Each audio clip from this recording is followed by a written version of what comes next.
natin ng mga issue sa lipunan. At ngayon, naku po, meron nung isang hindi magandang nangyari sa Pilipinas.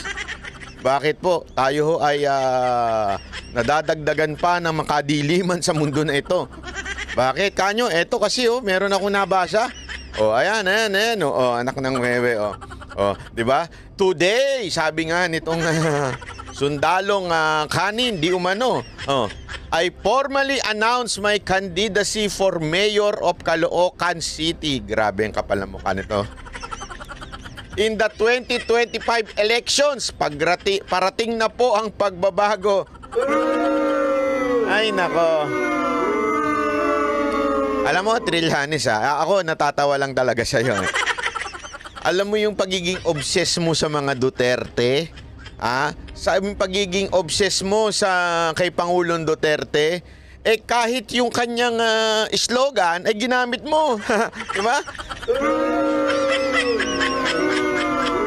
Alam naman natin, sabi nga ni Pangulong Duterte, di umano ikaw ay lumapit sa kanya noon at gusto mong maging vice president niya at dahil sa tinanggihan kanya, ikaw ay naging parang isang batang iyakin na nagmamaktol dyan, nagtatantrum sa karsada. At ano ginawa mo? Naging bitter ka na sa mga Duterte. At mula noon, binanata mo na mga Duterte. Talagang yung obsession mo sa mga Duterte tumitindi. Di ba? Kaya nga, hanggang ngayon, ang laman pa ng puso mo ay si Duterte. Paano ko nalaman? Ultimong pagkandidato mo sa Caloocan, ay meron pang tatak Duterte. Ika nga, sabi nga, the abundance of the heart, the mouth speaks. Sabi doon the abundance of the heart, the mouth speaks, hindi the mind speaks. Kasi wala ka. Allegedly, wala ka daw nun di ba? Hindi ko alam.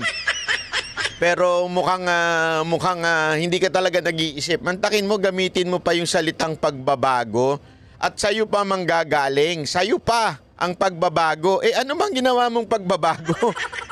Ang tagal mong naging senador, wala kang ginawa doon. Pambihira, wala kang masasabi nating concrete plan na napakinabangan ng taong bayan.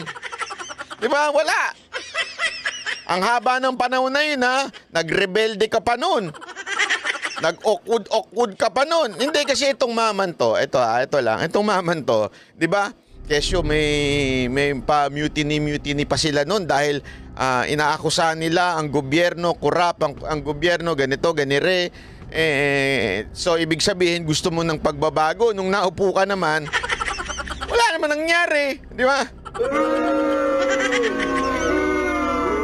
Anong tawag sa'yo? Di ba? Pagbabago ba ang gusto mo o parating na po ang panggagago? Hindi ako nagtatanong lang Pangbabago ba yan? Anong panggagago na naman yan? Alam mo, Trillanes ito, speaking of your track record, speaking of your track record, Trillanes, alam niyo ba ito si Trillanes kung anong ginawa nito nung senador siya? Ang dami niya pong inaway na senador. Sino? Si Gordon, inaway niya. Si Subiri, inaway niya.